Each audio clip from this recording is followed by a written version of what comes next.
दिसंबर 2001। सर्दियों की एक ठंडी सुबह। राजधानी न्यू दिल्ली में स्थित इंडियन पार्लियामेंट के अंदर संसद की कार्यवाही अभी अभी खत्म हुई थी। कई बड़े नेता और कर्मचारी अपने अपने दफ्तरों से बाहर निकल रहे थे। बाहर सुरक्षा सामान्य थी, गाड़ियां आ जा रही थीं और सब कुछ एक सामान्य दिन जैसा लग रहा था। लेकिन उसी समय कुछ लोग एक खतरनाक योजना को अंजाम देने के लिए संसद की ओर बढ़ रहे थे।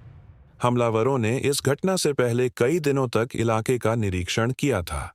उन्होंने देखा कि संसद परिसर के आसपास सुरक्षा कैसे काम करती है, किस समय गाड़ियों की आवाजाही ज्यादा होती है और किस गेट से वाहन अंदर आते हैं। उनका उद्देश्य था कि किसी तरह सुरक्षा को धोखा देकर संसद भवन के करीब पहुंच जाए। इसके लिए उन्होंने एक सफेद कार तैयार की, जिस पर सरकारी गाड़ी जैसे दिखने वाले नकली स्टिकर और पहचान चिन्ह लगाए गए थे, ताकि वह किसी आधिकारिक वाहन जैसी लगे।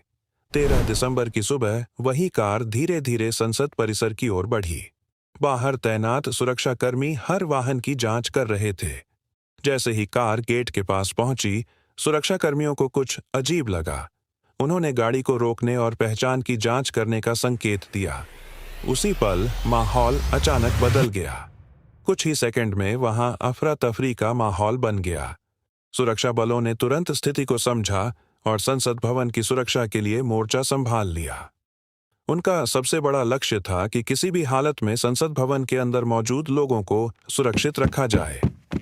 सुरक्षाकर्मी तेजी से हर दिशा में तैनात हो गए और लोगों को सुरक्षित जगहों की ओर ले जाया जाने लगा। पूरे इलाके में अलर्ट घोषित कर दिया गया। कुछ ही मिनटों में अतिरिक्त सुरक्षा बल और पुलिस टीमें वहां पहुंच गईं।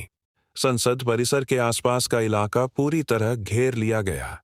इस पूरे घटनाक्रम के दौरान सुरक्षाकर्मियों की सतर्कता और बहादुरी सबसे बड़ी ताकत साबित हुई। उनकी त्वरित प्रतिक्रिया की वजह से स्थिति और ज्यादा गंभीर होने से रोकी जा सकी। इस घटना के बाद पूरे देश में सुरक्षा व्यवस्था को और मजबूत किया गया। सरकारी भवनों और महत्वपूर्ण स्थानों पर सुरक्षा के नए नियम लागू किए गए। ये घटना भारत के लोकतंत्र के लिए एक बड़ी चेतावनी थी, लेकिन साथ ही इसने यह भी दिखाया कि देश की सुरक्षा के लिए तैनात लोग कितनी बहादुरी और जिम्मेदारी से अपना कर्तव्य निभाते हैं।